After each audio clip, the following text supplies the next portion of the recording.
Hello student, good morning to all of you. आज हम F and K condition की example number 28 करेंगे। अगर आपने प्रीवियस एग्जांपल्स नहीं किए हैं तो डिस्क्रिप्शन में प्लेलिस्ट का लिंक गिवन है, आप वहां से देख सकते हैं। Solve non linear programming problem P. Maximum of z is equal to -x1 के -x2 के -x3 के प्लस 4x1 प्लस 6x2। सबसे पहले क्या करेंगे, प्रॉब्लम को मिनिमम में चेंज करेंगे, इसके लिए माइनस के साथ मल्टीप्लाई कर देंगे।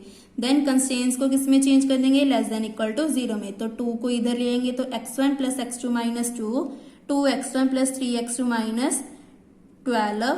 ऐसे यहाँ पे क्या बन जाएगा, -x1 less than equal to 0 minus x2 less than equal to 0, जिसको नेमिंग दे दी 3, 4। उसके बाद हम क्या लिखेंगे, बस उन्होंने क्या बोला है, सॉल्व करनी हमने नॉन लीनियर प्रोग्रामिंग प्रॉब्लम। इसको आप किसी भी मेथड के साथ सॉल्व कर सकते हैं, क्योंकि इन्होंने नहीं गिवन है कि आपने केकेटी मेथड से ही सॉल्व करने। तो आपको अगर कोई भी मेथड आता है तो उसके साथ आप एक एग्जाम्पल को सॉल्व कर सकते हैं। तो सबसे पहले हम चेक करते हैं कि हमारा जो प्रॉब्लम है, फंक्शन है, वो स्ट्रिक्टली कन्वेक्स है और वो ही हमें केकेटी पॉइंट दे रहा है या नहीं दे रहा है। उसके लिए हेसन मैट्रिक्स बनाएंगे। वो कैसे बनाना होता है, डबल डेरिवेटिव कर देते हैं जो डायगोनल्स होते हैं, और यहाँ पे क्या करते हैं, पार्शियल डेरिवेटिव करते हैं with respect to x1 x2। ऐसे यहाँ पे आता है x2 x3 और सब। ये देखो 3 क्रॉस 3 मैट्रिक्स का ये फॉर्मूला है जो हमने चैप्टर नंबर 1 में किया था, कन्वेक्स फंक्शन में। डायगोनल्स में हमारा डबल डेरिवेटिव होता है x1 x2 x3 का। यहाँ पे होता है x1 x2 x1 x3 2 1 2 3। पहले यहाँ पे होता है 1 का, दैट मीन्स x1 का, फिर यहाँ पे होता है x2 का, फिर x2 का x1 के साथ, x2 का x3 के साथ। सिमिलरली यहाँ पे x3 का होता है 3 का 1 के साथ, 3 का 2 के साथ, फिर 3 का 3 के साथ, मतलब डबल डेरिवेटिव। तो ये हमारा फॉर्मूला होता है हेसन मैट्रिक्स का, जिसका मैट्रिक्स कौन सा है, 3 क्रॉस 3 का। तो यहाँ से आप लिख सकते हैं। तो यहाँ पे हमारा क्या बन गया, सॉल्व करके 2 0 0 2 0 2 0 0 0 2। D1 क्या होता है, first element, that means 2 greater than 0। D2 क्या होता है, 2 क्रॉस 2 का डिटर्मिनेंट। तो क्या आ जाएगा, 2 2 ज़ा 4 माइनस 0, तो 4 आ गया, ये भी ग्रेटर देन 0 है। D3 मतलब 3 क्रॉस 3 मैट्रिक्स का डिटर्मिनेंट। तो क्या आ जाएगा, 2 2 ज़ा 4 4 2 ज़ा 8 ग्रेटर देन 0। इसका हमने क्या किया है, डिटर्मिनेंट किया है, क्योंकि बाकी तो सारे एलिमेंट 0 हैं तो डायगोनल को मल्टीप्लाई कर दिया। तो क्लियर हो रहा है कि H हमारा क्या पॉजिटिव डेफिनेट है, तो F हमारा बन गया strictly convex. Also solution space is convex set, हमारा जो सेट है वो भी क्या है, कन्वेक्स है। Therefore, given problem is CPP, convex programming problem, and hence KKT point will becomes optimal point। तो इसके लिए हम क्या करेंगे, KKT point फाइंड करेंगे, वही हमारा ऑप्टिमल पॉइंट होगा। तो इसके लिए PF DF CS कंडीशंस लिख दी, जैसे हमने प्रीवियस एग्जांपल्स में किया था। PF मतलब हमारी constraint less than equal to 0 में, DF में ये इक्वेशन होते हैं। यहाँ पे हमने वैल्यूज पुट की, इनको सॉल्व किया तो इक्वेशन बना दी 5 6 7। यहाँ तक तो हमारे सेम स्टेप्स हैं जैसे हमने प्रीवियस एग्जांपल्स में किए हैं। CS में क्या होता है, कंप्लीमेंट्री सिलेक्टेंस UI को GI के साथ मल्टीप्लाई करके किसके इक्वल आ जाएगा, 0 के। तो G1 G2 G3 G4 को UI के साथ मल्टीप्लाई करके इक्वल टू 0 लिखती है। ये बन गई 8 9 10 11 इक्वेशन। तो 11 तक जो इक्वेशन बनी है वो हमारी KKT कंडीशंस हैं। फ्रॉम 7, इक्वेशन 7 से हमारा x3 की वैल्यू 0 आ गई। इसका मतलब हमने x1 x2 की वैल्यू को फाइंड करना है। अब हमें ऑप्टिमल पॉइंट नहीं पता, उसके लिए क्या करेंगे, जैसे हमने प्रीवियस एग्जांपल 27 में किया था, वहां पे भी हमने लेट किया था कि जो लेजेंडर मल्टीपल्स हैं वो एसोसिएट कर रहे हैं नॉन नेगेटिव कंस्ट्रेंट, जिसमें हमने U2 और U3 को 0 ले लिया था। ऐसे हम एग्जांपल नंबर 28 में करते हैं। तो क्या करेंगे, जो ये दोनों हैं उनको 0 के इक्वल ले लेते हैं, U3 और U4 की वैल्यू 0 के इक्वल ले लेते हैं। तो हमारे पास केस बन जाएंगे, या तो U1 भी equal to 0 U2 equal to 0, या दोनों ही नहीं 0 के इक्वल, या दोनों में से एक इक्वल टू 0।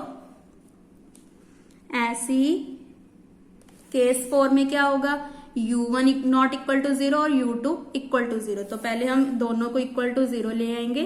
तो इक्वेशन 5 और 6 का मतलब क्या बन जाएगा, x1 इज इक्वल टू 2 और x2 इज इक्वल टू 3। तो ये दोनों ही हमारे जो कंस्ट्रेंट्स गिवन है वहां पे सेटिस्फाई नहीं कर रहा, तो 0 0 हमारा ऑप्टिमल पॉइंट नहीं आया है। अगर दोनों नॉन जीरो हैं तो इक्वेशन 8 और 9 का मतलब ये दोनों इक्वल टू 0 होंगे।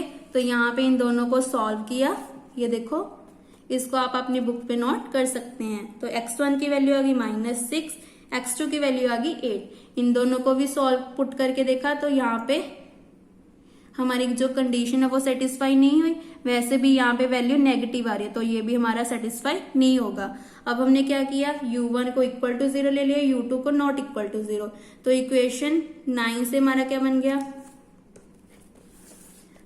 2x1 plus 3x2 minus 12 equal to 0, क्योंकि हमारा जो x2 है वो नॉट इक्वल टू 0 है। और इक्वेशन 5 में क्या आ जाएगा, 2x1 minus 4 plus 2x2 equal to 0, 2x2 minus 6 plus 3x2 equal to 0। यहाँ पे इक्वेशन x1 और x2 की value with respect to u2 ले आए और इस दोनों की वैल्यू इक्वेशन 12 में पुट कर दी। तो u2 की वैल्यू आ गई 2/13। ऐसे ही u2 की वैल्यू 2/12 इक्वेशन नंबर 13 में पुट कर देते हैं। तो इक्वेशन नंबर 13 हमारी ये थी, यहाँ पे आप पुट कर दो। कहाँ पुट करोगे, यहाँ पे 2 माइनस 2/13, तो x1 की वैल्यू आ जाएगी। ऐसे ही x2 की वैल्यू पुट कर देंगे, 3 माइनस 2/3, u2 की वैल्यू आई है 2/13। तो दोनों को सॉल्व करके x1 की वैल्यू आ गई 24/13, x2 की वैल्यू आ गई 36/13। फिर से कंस्ट्रेंट्स में पुट करके देखा, ये भी सेटिस्फाई नहीं हो रहे। तो लास्ट केस बन गया u1 not equal to 0, u2 equal to 0। तो नॉट वाली इक्वेशन हमारी बन जाएगी इक्वेशन नंबर 8, जिसमें क्या है, x1 plus x2 minus 2 equal to 0, क्योंकि आइदर दिस इक्वल टू 0 और दिस इक्वल टू 0, ये तो पॉसिबल नहीं है, तो इसको इक्वल टू 0 ले आए। ऐसी इक्वेशन 5 और 6 फिर से ले ली, इसको विद रिस्पेक्ट टू x1 ले आए। 5 और 6 हमारी ये इक्वेशन है, ये वाली, इन दोनों को विद रिस्पेक्ट टू x1 ले आए। और यहाँ पे क्या करेंगे, u3 और u2 और u3 की वैल्यू क्या है, 0 0, तो यहाँ पे 0 0 पुट कर देंगे।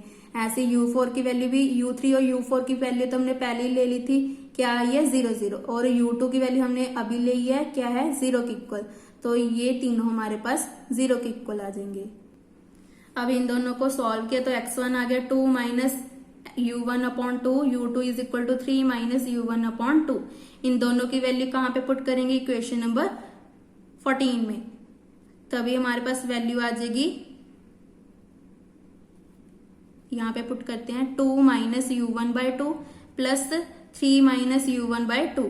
तो इसको सॉल्व किया तो u1 की वैल्यू आ गई 3, तो इस यहाँ पे पुट कर देते हैं 2 माइनस 3/2, 3 माइनस 3/2, तो सॉल्व करके आ गया 1/2, 3/2, तो पॉइंट बन गया 1/2, 3/2, 0।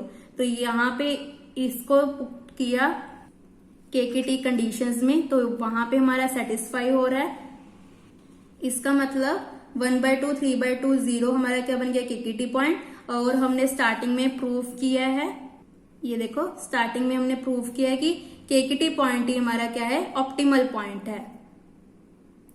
तो इसी के साथ 1,2, 3,2, 0 हमारा KKT पॉइंट है और ये हमें ऑप्टिमल सोल्यूशन दे रहा है या ऑप्टिमल पॉइंट है। तो इसी के साथ हमारी एग्जाम्पल 28 कंप्लीट होती है और इसी के साथ हमारा टॉपिक नंबर 5 भी कंप्लीट होता है। नेक्स्ट वीडियो में हम टॉपिक नंबर 6 करेंगे, problem with inequality and equality constraints. Thank you.